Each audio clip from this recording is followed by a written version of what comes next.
يرفع الله الذين آمنوا منكم والذين أوتوا العلم درجات وعز جنده وهزم الأحزاب وحده أشهد أن لا إله إلا الله وحده لا شريك له وأشهد أن محمدا عبده ورسوله أرسل الله بحق بشيرا ونذيرا وداعيا إلى الله بإذنه سراجا منيرا أما بعد فقد قال الله تعالى في القرآن الكريم والفرقان الحميد بعد أعوذ بالله من الشيطان الرجيم بسم الله الرحمن الرحيم اهدنا الصراط المستقيم صراط الذين أنعمت عليهم غير المغضوب عليهم ولا الضالين آمين صدق الله العظيم.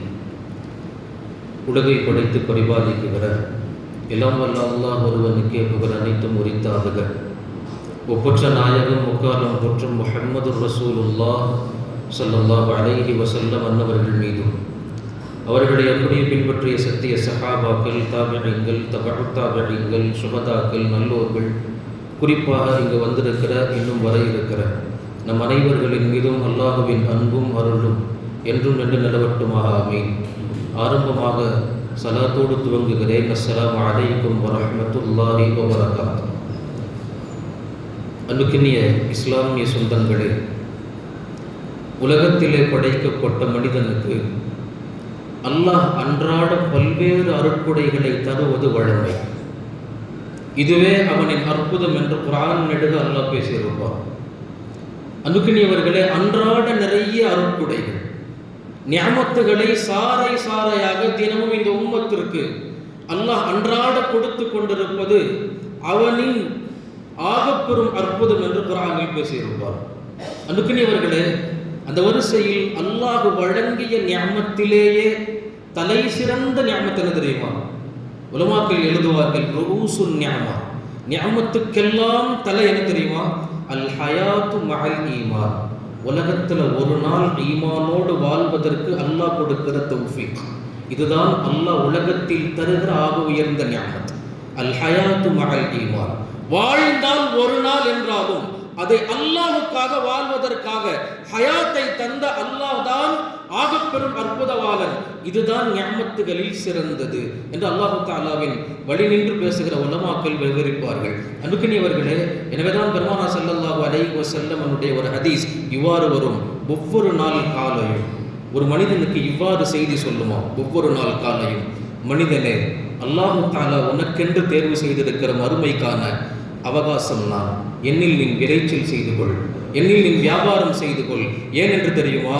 ஒரு நாள் வரும், அந்த நாள் உன்னுடைய வியாபாரம் துண்டிக்கப்படும். வியாபாரத்தின் பொருள் என்ன தெரியுமா? உன்னுடைய அமல்கள் துண்டிக்கப்படும். அன்றைய நாள் இந்த உலகத்தை விட்டு நீ பிரிவாய். அதற்காக அல்லாஹ் மறுமைக்கான சேகரிப்பாய், அதற்கான அவகாசமாய், வியாபார களமாய் என்னை இன்றைக்கு உனக்கு தந்திருக்கிறார். மனிதனை வீணாக்கி விடாது என்று ஒவ்வொரு நாளுடைய காலையும் மனிதனுக்கு செய்தி சொல்லுமா? அதே போல் ஒவ்வொரு நாளுடைய இரவும் மனிதனுக்கு இவ்வாறு சொல்லி ஒவ்வொரு இரவும் நகருமாம். என்ன தெரியுமா? மனிதனை, உன்னில் ஒரு நாளான நான் கடந்து விட்டேன். அடுத்து என்ன தெரியுமா? உன் ஆயுளில் ஒரு நாள் கழிந்து விட்டது, நீ மௌத்தை நெருங்கிக் கொண்டிருக்கிறாய். எனவே நீ விழிப்புணர்வோடு செயலாற்ற வேண்டும். உன்னுடைய மௌத் உனக்கு நெருக்கத்தில் வந்து கொண்டிருக்கிறது. எனவே மனிதனே, என் கவனித்து செயல்படு என்று அன்றாட காலையும் இரவும் மனிதனுக்கு செய்தி சொல்கிறது. என்ன தெரியுமா? அல்லாஹ் வழங்கிய ஹயாத், உயிரோடு உணர்வோடு அமர்ந்திருக்கிற அன்றைய பொழுது ஒரு மனிதனுக்கு ரப்பு கொடுத்த நிஅமத்திலேயே ஆக சிறந்தது. அன்புக்கினியவர்களே, அதனாலதான் பெருமானார் ஸல்லல்லாஹு அலைஹி வஸல்லம் விளக்குவார்கள் குர்ஆனுடைய வசனம். உலகத்தில் பெரிய முசீபத் என்ன தெரியுமா? உலகத்திலேயே பெரிய முசீபத். இதை நான் சொல்லல, அல்லாஹ் தஆலா குர்ஆனில் சொல்லுவான், உலகத்தில் ஆகப்பெரிய முசீபத், சோதனை என்பது மவுத்து தான். இன் அசாபத்கும் முசீபத்துல் மவுத். உங்களுக்கு மவுத் என்றும் ஆகப்பெரும் சோதனை அடைந்தால் அல்லாஹ் தொடர்ந்து பேசுவார். அன்புக்கினியவர்களே, என்ன செய்தி தெரியுமா? உலகத்தில் ஒரு மனிதனுக்கு வருகிற சோதனையில் ஆக சிரமமானது, ஆக கடினமானது மவுத், மரணம் என்கிறது தான். இதை நீங்கள் கவனித்து கையாள வேண்டும் என்று ரப்பல் ஆலமீன் குர்ஆனின் வாயிலாக இந்த உம்மத்திற்கு சொல்லுவார். அன்புக்கினியவர்களே, நம்முடைய கால ஓட்டத்தின் நிலை என்ன தெரியுமா? இன்னைக்கு மவுத் விரைவாகிறது. இன்னைக்கு எப்படி சமூகம் இன்னைக்கு 5G 4G அப்டேட் ஆகிக்கிட்டே போதோ, அதே போன்று மவுத் துரிதமாகிறது, மவுத் விரைவாகிறது. திடீர் மரணங்கள். காலையில் பார்ப்பவரை மாலையில் சந்திக்க முடியவில்லை, இரவில் பார்த்தவரை காலையில் பார்க்க முடியவில்லை. அன்பானவர்களே, நம் களத்தில் நாம் கண்ட மிக அற்புத உதாரணம் ஒரு வாரத்துக்கு முன்னால நம்முடைய ஹஸரத்துல்லா அல்லாஹ் அவருடைய கபரை வெளிச்சமாக்குவானாக, அல்லாஹ் அவர்களுடைய கிதுமாத்துகளை கபூல் செய்வானாக. அவர்களை இழந்து தவிக்கிற குடும்பத்தார்களுக்கு அல்லாஹ் சபுரை ஜமீலையும், மன்னரையில் உறங்கிக் கொண்டிருக்கிற ஹஸரத்துவர்களுக்கு அஜ்ரை அதீமையும் அல்லாஹ் நல்குவானாக. அன்புக்கினியவர்களே, திடீர் மரணம், யோசிக்க முடியாத மரணம். இன்னும் அந்த மரணத்தின் வாட்டத்தில் இருந்து நம்ம யாருமே வெளிவந்திருக்க முடியாது. அல்லாஹ் உணர்த்துகிறான். என்ன தெரியுமா? மனிதனே, திரும்புகிற போதெல்லாம் மரணம் உன்னை தொடும். இதுதான் பெருமானார் ஸல்லல்லாஹு அலைஹி வஸல்லமுடைய ஹதீஸும். ஒவ்வொரு நபரும் காலை அடைகிற போது அவனோடு மரணத்திற்கான 99 காரணங்களும் அவனோடு எழுகிறது. ஒவ்வொரு மனிதனுக்கும் அதில் ஏதேனும் ஒன்றை அல்லாஹ்வின் ரஹ்மத்தால் அவன் கடந்து போகிறான். ஆனால் ஒரு நாள் வரும், அந்த நாள் வந்துவிட்டால் 99இல் ஏதேனும் ஒரு காரணம் அவனுடைய மௌத்துக்கான காரணமாக மாறிவிடும். எனவே மனிதனே, ஒவ்வொரு நாளும் உன்னுடைய நாள் என்பது, வாழ்க்கை என்பது, கனமொழி என்பது உனக்கு அல்லாஹ் தந்த ஆகப்பெரிய அருட்கொடை. கண்மூடியதற்கு பின்னால் கை செய்யப்படாது, விழித்திருக்கிற போதே செயலாற்று என்பது குர்ஆன் நமக்கு தருகிற பாடம். அன்புக்கினியவர்களே, நான் சொல்ல வந்தது திடீர் மரணங்கள். பெருமானார் ஸல்லல்லாஹு அலைஹி வஸல்லம் ஒரு செய்தி சொல்லுவாங்க.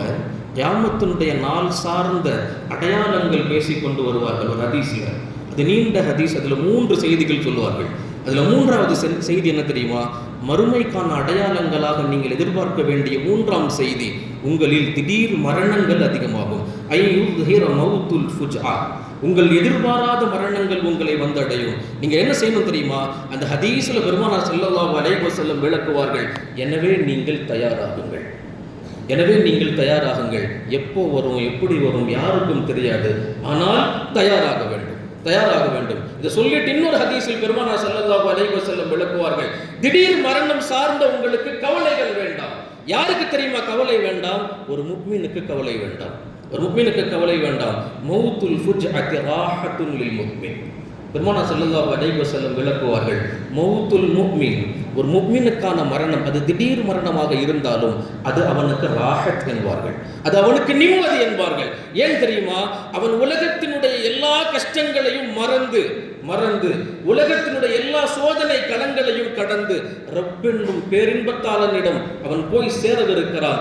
எனவே இந்த மௌத் முஃமினுக்கு ராஹத். அது திடீர் என்று வந்தாலும் அவன் அமல்களில், செயல்களில், திக்ருகளில், குர்ஆன்களில், கொடுக்கல் வாங்கலில் எல்லாவற்றிலும் சரியாக ஒவ்வொரு நாளையும் நகர்த்தி வருவான்.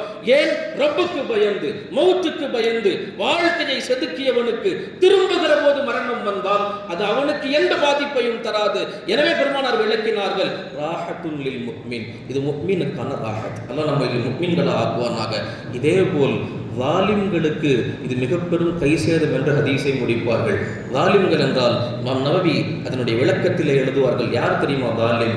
அன்றாட அல்லாஹ் வாய்ப்பளித்த போதும் கூட நாளைக்கு பார்த்துக்கலாம், இன்னொரு நாள் பார்த்துக்கலாம், அடுத்த ஈது பார்த்துக்கலாம், அடுத்த ரமதான் பார்த்துக்கலாம் என்று நன்மைகளை தள்ளி போடுபவன் இவன்தான் நாளை மறுமையில் மிக பெரும் கை சேதத்திற்குரித்தானவன். இவன்தான் மௌத்தை கண்டு மிகவும் அஞ்ச வேண்டியவன் என்று பெருமானார் ஸல்லல்லாஹு அலைஹி வஸல்லம் விளக்குவார்கள். அன்புக்கினியவர்களே, அல்லாஹ் நம்முடைய வாழ்க்கையை முஃமின்களுக்கான வாழ்க்கையாக ஆக்குவானாக. அன்பானவர்களே, மௌத்துக்கான செய்தி இருக்கிறது, இது அற்புதமான செய்தி, அற்புதமான செய்தி. ஒரு மனிதனுக்கான ஹிதாயத்துண்டா நீங்கள் நிறைய விஷயங்கள் உட்காந்து பேசணும்னு அவசியம் இல்லை. மௌத்துங்கிற ஒரு தலைப்பு போதும். எவ்வளவு பெரியவனாக இருந்தாலும் கண் கடங்காமல், உள்ளம் மதிராமல் அந்த தலைப்பை கடக்க முடியாது. அன்புக்கினியவர்களே, இதை நான் சொல்லலை, பெருமானார் ஸல்லல்லாஹு அலைஹி வஸல்லம் விவரிப்பார்கள். ஒரு மனிதனுக்கு செய்ய வேண்டிய மிக அற்புதமான உபதேசம் என்ன தெரியுமா? உங்களுக்கான அற்புதமான உபதேசி கஃபாபில் மௌத்தி வாஹிதன். மவுத் உங்களுக்கு மிக அற்புதமான உபதேசி. நீங்கள் தவறான பாதையில் நஃப்ஸ் உங்களை அழைக்கிற போது கொஞ்சம் கண்ணை மூடி உங்கள் மரணத்தை சிந்தித்து பாருங்கள். அந்த மரணம் உங்களுக்கு நேரான பாதையை காட்டும் என்பது பெருமானார் ஸல்லல்லாஹு அலைஹி வஸல்லமுடைய ஹதீஸ். அன்புக்கினியவர்களே, இதே தான் ஜிப்ரீல் அலைஹிஸ்ஸலாம் பெருமானார் ஸல்லல்லாஹு அலைஹி வஸல்லம் சந்திக்குகிற போதெல்லாம் செய்த நசீஹத்துகள் உண்டு. பெருமானாருக்கு ஜிப்ரீல் அலைஹிஸ்ஸலாம் சொன்ன அறிவுரைகள். அதில் ஒரு அற்புதமான ஒரு அறிவுரை தபரானி என்ற அற்புத கிதாபில் இந்த ஹதீஸ் வரும். என்ன தெரியுமா? ஜிப்ரீல் அலைஹிஸ்ஸலாம் பெருமானாருக்கு உபதேசம் செய்வார்கள். முதல் வரி, யா முஹம்மத் ஸல்லல்லாஹு அலைஹி வஸல்லம் இஷ்தமா இஷ் மா ஷிஅத ஃபஇன்னக மய்யித்துன். முஹம்மதே இஷ் மா ஷிஅத, உங்க உலகத்தில் நீங்க எவ்வளவு நாள் வேண்டாலும் வாழலாம். அல்லாஹ் உங்களுக்கு அந்த அவகாசம் தந்திருக்கிறான். குறிப்பிட்ட தவணை அல்ல, உலகத்தில் நீங்கள் நினைத்தது போல் வாழலாம். ஆனால் ஃபஇன்னக மய்யித்துன், ஒரு நாள் உங்களுக்கும் மௌத் என்பது வரும், தயாராகிக் கொள்ளுங்கள். ரெண்டாவது செய்தி சொன்னாங்க ஜிப்ரீல் அலைஹிஸ்ஸலாம், வஅமல் மா ஷிஅத, உலகத்தில் நீங்க என்ன நினைக்கிறீங்களோ செஞ்சுக்கங்க, என்ன நினைக்கிறீங்களோ செஞ்சுக்கங்க. ஆனால் ஃபஇன்னக மஜ்ஸியும் பி, நாளை மறுமையில் நீங்கள் செய்த அமல்கள் அல்லாஹ்வுக்கு முன்னால் தராசில் இடப்பட்டு அதற்கான தகுந்த சன்மானங்கள் வழங்கப்படும்.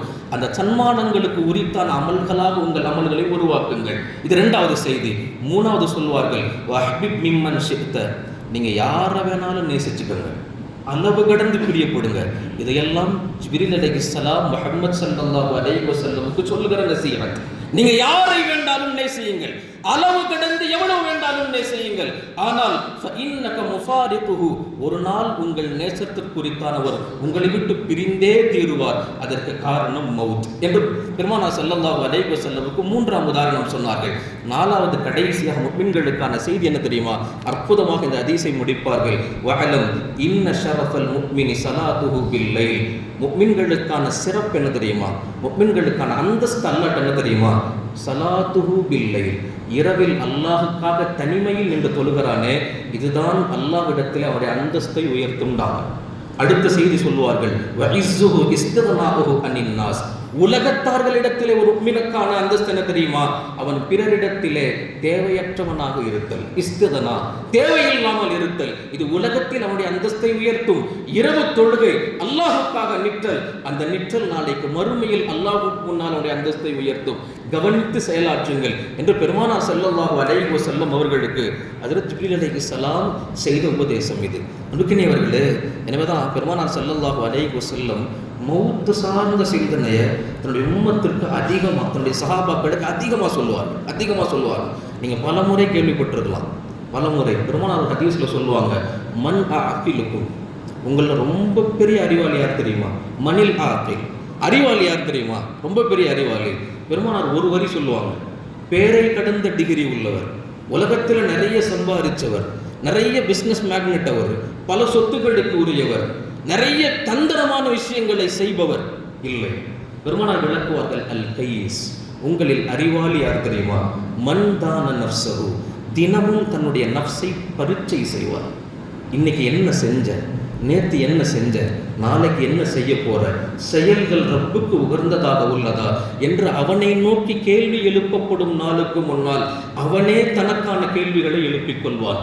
மன்தான நஃப்ஸஹு, தன்னுடைய நஃப்ஸுக்கு கேள்வி கேட்பான். நான் செய்தது, என் தொழுகை, என் நோன்பு, என்னுடைய பள்ளிக்கான அமல்கள் எல்லாம் ஹாலிசன் லில்லாவாக இருந்ததா, அல்லாஹ்வுக்காக இருந்ததா? யோசி. ஃபஜ்ரு கடந்தோம், லுஹர் கடந்தோம், வாரங்கள், நாட்கள், வருடங்கள் கடக்கிறோம். செய்கிற அமல்களில் சலாத், தொழுகை, நோன்பு எல்லாவற்றிலும் அல்லாஹ்வுக்கான ரசனை மிகுந்த இஹ்லாஸ் என்ற சாறு ஒன்று இபாதத்தில் இருக்கிறதா? மன்தான நஃப்ஸஹு, கேள்வி கேளுங்கள். கேள்வி கேட்டு வலிமா, அவன் அமல் செய்வான். வலிமா பஅதல் மௌத் வ அமில லிமா பஅதல் மௌத், அவனுக்கு இவ்வளவு முக்கியத்துவம் தருவான். மார்க்கம் அவனுக்கு சொல்லி தந்திருக்கிறது, மௌத்துக்கு பின்னால் ஒரு வாழ்க்கை இருக்கிறது. அந்த வாழ்க்கைக்கான தயாரிப்பு தான் நம் வாழ்கிற 40, 50, 60 இடைப்பட்ட இந்த காலத்தின் வாழ்க்கை. இந்த வாழ்க்கையில் அமில லிமா பஅதல் மௌத், அந்த மௌத்துக்காக வேண்டி அமல் செய்வான். அன்புக்கினியவர்களே, இந்த மௌத்துக்காக அமல் செய்பவர்கள் தான் அல்லாஹ்வின் பார்வையில் சிறந்தவர்கள், அல்லாஹ்வின் பார்வையில் மதிநுட்பம் பெற்றவர்கள். அல்லாஹ் அப்படிப்பட்ட கூட்டத்தில் நம்மை சேர்ப்பானாக. அன்புக்கினியவர்களே, மௌத்தினுடைய சக்கராத்தினுடைய நிலைகள் கிதாபுகள் நீங்கள் எடுத்து பார்த்தீங்கன்னா அல்லாஹ் அக்பர், பல ரசனையான நிகழ்வுகள் ஒரு புறம், இன்னொரு புறம் நெஞ்சை பதற வைக்கும் நிகழ்வுகள். நான் ஒரு சில நிகழ்வுகள் மட்டும் உங்கள்கிட்ட சொல்லலாம் ஆசைப்படுறேன். அன்புக்கினியவர்களே, மௌத்தினுடைய நிகழ்வு ஆரம்பமாக ஹஜ்ரத் தாவூத் அலைஹிஸ்ஸலாமுடைய மரண சமயம், சக்ராத்தினுடைய நேரம். ஒரு அழகான ஒரு மனிதர் வீட்டுக்கு வந்தார். தாவூத் அலைஹிஸ்ஸலாம் கேட்டாங்க, மன் அன்த், நீங்கள் யாருன்னு கேட்டாங்க. உடனே அவர் தாவூதுக்கு பதில் சொன்னார். அந்த மனிதர் அழகாக இருக்கிறார். அவர் 3 பதில் சொன்னார். மல்லா யஹாபுல் முலூக் வலா தம்னஉல் குசூர் வலா யக்பலுர் ரிஷ்வா. தாவூதே, நான் யார் தெரியுமா? மல்லா யஹாபுல் முலூக், எந்த அரசரை கண்டும் நான் பயப்படுபவன் அல்ல, என்னை கண்டுதான் எல்லோரும் பயப்படுவார்கள். வலா தம்னஉல் குசூர், எவ்வளவு பெரிய கோட்டையும் என்னுடைய நுழைவை தடுக்காது. நான் நுழைய வேண்டும் என்று நினைத்து விட்டால் அவன் எவ்வளவு பெரிய கோட்டையில் அமர்ந்தாலும் என் நுழைவை எந்த கொம்பனாலும் தடுக்க முடியாது. வலா தம்னஉல் குசூர், என் நுழைவை யாராலும் தடுக்க சக்தி பெற மாட்டார்கள். 3வது வலா யக்பலுர் ரிஷ்வா, என்கிட்ட இந்த குடுக்கல் வாங்கல்லாம் செல்லாது.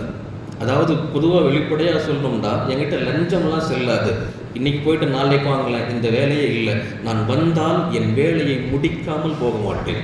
இந்த 3 வார்த்தை தான் தாவூத் அலைஹிஸ்ஸலாம் அழுத்தாங்க. பதில் சொன்னாங்க, அன்தல் மலக்குல் மௌத், நீங்க தானே மலக்குல் மௌத். ஆமாம், நான் தான் மலக்குல் மௌத். ஆனால் நபிமார்களுக்கு என்று அல்லாஹ் ஒரு சிறப்பம்சம் கொடுத்துருக்கான். மௌத்துக்கு முன்னாடி அறிவிப்பு வரும். அறிவிப்பு வந்ததற்கு பின்னால் தான் உயிர் கைப்பற்றப்படும், மௌத் உயிர் வாங்கப்படும். தாவூத் அலைஹிஸ்ஸலாம் கேட்டாங்க, எனக்கு எந்த அறிவிப்புமே வரலையே. இந்த மலக்கு கேட்டார், உங்களுக்கு எல்லா அறிவிப்புகளும் தினந்தோறும் வந்து கொண்டு தான் இருக்கிறது.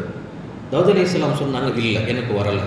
அவர் கேட்டார், மன் ஹாதல் ஃபுலான், ஐன ஹாதல் ஃபுலான் வ ஐன ஹாதல் ஃபுலான். ஒரு நபருடைய பேரை சொல்லி, இந்த நபர் உங்களோடு இருந்தாரே, அந்த நபர் எங்க? அவர் மூத்தாயிட்டாரு. இந்த நபர் இருந்தாரே, வ ஐன ஹாதல் ஃபுலான், இந்த நபர் உங்களோடு இருந்தாரே, அவர் எங்கே? அவர் மரணித்து விட்டார். தாவூதே, உங்கள் தலையை நீங்கள் பார்க்கவில்லையா? முடி நிறைத்திருக்கிறது, இது மௌத்துக்கான செய்தி இல்லையா?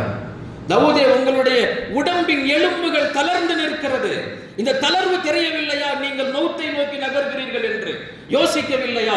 உங்களுக்கு முன்னால், உங்கள் கண் முன்னால் வாழ்ந்தவர்கள் மறைந்ததற்கு காரணம் உங்களுக்கு அல்லாஹ் சொல்கிறான் செய்தி, நீயும் மரணிப்பாய். உங்கள் உடம்பு தளர்கிறது, தலை நிறைக்கிறது, உனக்கான செய்தி, நீ மரணிப்பாய், உனக்கும் மௌத்து வரும். தாவூத் அலைஹிஸ்ஸலாமால எதிர்த்து அடுத்த கேள்வி கேட்கவே முடியல. என்னை எடுத்துக்கங்கன்ட்டாங்க. ரூஹ் கைப்பற்றப்பட்டது. அன்புக்குரியவர்களே, அற்புதமான நிகழ்வுகள், ரூஹ் சம்பந்தப்பட்ட நிகழ்வுகள், கடைசி நிலை ஒரு மனுஷனுக்கு ரொம்ப முக்கியம், ரொம்ப முக்கியம். இந்த ரூஹ் கைப்பற்றப்படுகிற நிலை எப்படி தெரியுமா? அன்பானவர்களே, அதை வார்த்தைகளால் யாராலும் விவரிக்கவே முடியாது. ஆனால் இன்னைக்கு காலத்தின் கை சேதம், ரூஹு போகிற நிலையை இன்னைக்கு சமூகம் கண்ணுக்கு முன்னாடி நின்று பார்க்குது, ஆனால் உணர்வுகள் பெறவில்லை. கபரிஸ்தானில் போய் நின்று இன்னைக்கு செல்போன் பேசுகிற உம்மத்துகள் உண்டு. கபரிஸ்தானில் உட்காந்து நெட்டு வரலையேன்னு சொல்லி சலிச்சுக்கிற உம்மத்துகள் இன்னைக்கு உண்டு. அன்பானவர்களே, பெருமானார் ஸல்லல்லாஹு அலைஹி வஸல்லம் ஒரு ஹதீஸ்ல சொல்லுவாங்க, கெட்ட மையத்து அதனுடைய முடிவு எப்படி என்ற நீண்ட ஹதீஸ் முஸ்லிம்ல வரும். அந்த ஹதீஸ்ல பெருமானார் ஸல்லல்லாஹு அலைஹி வஸல்லம் ஒரு தகவல் சொல்லுவார்கள். என்ன தகவல் தெரியுமா? ஒரு கெட்ட மையத்து வீட்டில் இருந்து புறப்பட்டவுடன் அது கதறும், அது கத்தும், என்னை எங்க கூட்டிட்டு போறீங்க? இலா ஐன, எந்த பக்கம் போறீங்க? என்னை கொண்டு போய் எங்க ஒப்படைக்கிறீங்க? ஏற்கனவே பல வேதனைகளுக்கு உள்ளாக்கப்பட்டிருக்கிறேன், தயவு செஞ்சு என்னை விட்டுருங்க. தூக்கிட்டு போற எல்லார்ட்டையும் அந்த மையத்து கதறுமா? பெருமானார் ஸல்லல்லாஹு அலைஹி வஸல்லம் சொன்னாங்க, இந்த சத்தத்தை அல்லாஹ் யாருக்கும் கேட்க விடாமல் தடுத்து வைத்திருக்கிறார். ஏன் தெரியுமா? 2 விதமான ரிவாயத் வரும். 2 விதமான ரிவாயத். முதல் ரிவாயத்தில் இப்படி வரும், இந்த சப்தத்தை ஒருவேளை நீங்கள் கேட்டால் தூக்கிட்டு போற ஜனாசாவை கீழே போட்டுட்டு ஓடிடுவீங்க, உங்களில் யாராலும் இனிமேல் மௌத்தானவரை அடக்க முடியாது, அப்படிப்பட்ட ஓலக்குரலாக இருக்கும். இது ஒரு ரிவாயத். இன்னொரு ரிவாயத்தில் பெருமானார் ஸல்லல்லாஹு அலைஹி வஸல்லம் சொல்லுவார்கள், இன்னொரு இடத்திலே, அப்படி அந்த சப்தத்தை நீங்கள் கேட்டால், அல்லாஹ் கேட்க வைத்தால், அந்த ஓலத்தை நீங்கள் கேட்டு அந்த பீதியில் உங்களுடைய பலகீனமானவர்களின் உயிர் உடனே கைப்பற்றிவிடும். அந்த அளவுக்கு கத்தும் ஓலமிடும். நுக்கினியவர்களே, நாம் எதில் நிற்கிறோம்? நம்முடைய முடிவு முன்னால் வந்தால் எதில் நம்முடைய பாதை, நம்முடைய முடிவு எதுவாக இருக்கும் என்பதை யோசியுங்கள். அன்பானவர்களை, நிறைவாக செய்தி சொல்கிறேன். சஹாபாக்களுடைய கடைசி தருணங்கள். அம்ர் இப்னு ஆஸ் ரலியல்லாஹு அன்ஹு மகன் பக்கத்தில் உட்கார்ந்து கேட்டார், தந்தையை சக்கராத்துடைய நிலை எப்படி இருக்குது உங்களுக்குன்னு கேட்டார். அம்ர் இப்னு ஆஸ் சொன்னாங்க, சக்கராத்துடைய கடைசி நிலை. அம்ர் இப்னு ஆஸ் சொன்னாங்க, மகனே, என்னுடைய சக்கராத் எப்படி இருக்கு தெரியுமா? மூக்கினுடைய துவாரங்கள் எல்லாம் அடைக்கப்பட்டு விட்டது. ஒரு ஊசியினுடைய நுனி, அந்த நுனியில் ஒரு மனிதனுக்கு காற்று போனால் அவன் மூச்சு விட எவ்வளவு சிரமப்படுவான். அந்த அளவுக்கு என்னுடைய இதயங்கள் எல்லாம் பதறுகிறது, துடிக்கிறது, என்னால் சரியான முறையில் சுவாசிக்க முடியவில்லை. 2வது, என்னுடைய உடல் எப்படி இருக்கிறது தெரியுமா? அடர்ந்த முள்காற்று, ஒருவனுடைய உடல் தூக்கி வீசப்பட்டு மீண்டும் முள் நிறைந்த உடல்களாக வெளியே எடுக்கப்பட்டு பாதம் முறை தலைவரை இருக்கிற முள்களை வேகமாக பிடுங்கி பிடுங்கி எடுத்தால் அவனுக்கு எவ்வளவு வலிக்குமோ அதை விட பன்மடங்கு எனக்கு வலிக்கிறது. இதை சொன்னது பெருமானா ஸல்லல்லாஹு அலைஹி வஸல்லமுடைய அற்புத சஹாபி அம்ர் இப்னு ஆஸ் ரலியல்லாஹு அன்ஹு. இது கடைசி நிலை. ஹஜ்ரத் உமர் ரலியல்லாஹு அன்ஹு நீங்க பல முறை கேள்விப்பட்டிருக்கலாம். ஹஜ்ரத் உமர் ரலியல்லாஹு அன்ஹுடைய கடைசி நிலை. அன்புக்கினியவர்களே, தன்னுடைய மகன் மடியில் படுத்திருந்தாங்க. அப்துல்லா இப்னு உமர்கிட்ட தன்னுடைய மகன்கிட்ட சொன்னாங்க, அப்துல்லா என் முகத்தை கீழே போட்டுருங்க, மண்ணில் போடுங்க. கீழே போட்டு தன்னுடைய கண்ணம் தாடியெல்லாம் மண்ணு. அப்துல்லா கேட்டாங்க, தந்தை என்ன செய்கிறீங்க, ஏன் இவ்வளோ கஷ்டம் இருக்கு? உமர் ரலியல்லாஹு அன்ஹு தன் முகத்தில எல்லாம் மிகப்பெரிய அமீருல் முஃமினீன், வரலாற்றில் அவரை போன்று பசீரத் தூரநோக்கு பார்வையில் சமூகத்தில் யாருக்கும் வழங்கப்படவில்லை. அப்படிப்பட்ட ஞானி ஹஜ்ரத் உமர். கீழே போட்டு தாடி முகமெல்லாம் மண். இப்போ அல்லாஹ்ட்ட கையேந்தி துஆ செஞ்சாரு, மகனை இந்த சூரத்தை பார்த்தாவது, இந்த நிலைமையை பார்த்தாவது அல்லாஹ் இந்த பாவி உமரை மன்னிக்கட்டும், பாவி உமர் மன்னிக்கட்டும். கடைசி ரூபு போகிற போது சொன்ன வார்த்தை என்ன தெரியுமா? வைல உமர் இன்லம் யர்ஹமுல்லாஹ், வைல உமர் இன்லம் யர்ஹமுல்லாஹ். அல்லாஹ் மட்டும் இரக்கம் காட்டட்டி இந்த உமருக்கு நாசம்தான், இந்த உமருக்கு நாசம்தான். வாழ்க்கை முழுக்க பெருமானாருக்காக, இந்த மார்க்கத்திற்காக முழு வாழ்க்கையை லிஸ்ட் போட்டு அக்ரிமெண்ட் போட்டு எழுதி கொடுத்த சஹாபியினுடைய கடைசி நிலை. ஆனால் இன்னைக்கு நாமளும் வாழ்கிறோம். நம்முடைய சிந்தனை எதை நோக்கி இருக்கிறது என்பதை யோசியுங்கள். அன்புக்கினியவர்களே, யோசித்து செயலாற்ற வேண்டிய காலங்கள். அல்லாஹ் நமக்கு யோசிக்குகிற ஆற்றலை தருவானாக. அதன் பாக்கியத்தினால் வருகிற காலங்களை அவனுக்கு உகந்த முறையில் வாழ்வதற்கான தௌஃபீக்கினை தருவானாக. நல்லவர்கள் அதிகம் செய்யக்கூடிய இஹ்லாஸோடு அல்லாஹுக்காக செய்யக்கூடிய வாய்ப்பினை தந்து அதன் பாக்கியத்தினால் அல்லாஹ் நம்முடைய ஆகிரத்தை சக்கராத்தை லேசாக்குவானாக, இனிமையாக்குவானாக. வல்ல அல்லாஹ் நம் அனைவர்களுக்கும் உயர்ந்த ஜன்னத்தை தருவானாக. வஹ்ரு தஅவானா அல்ஹம்துலில்லாஹி ரப்பில் ஆலமீன். அஸ்ஸலாமு அலைக்கும் வரஹ்மத்துல்லாஹி வபரகாத்துஹு.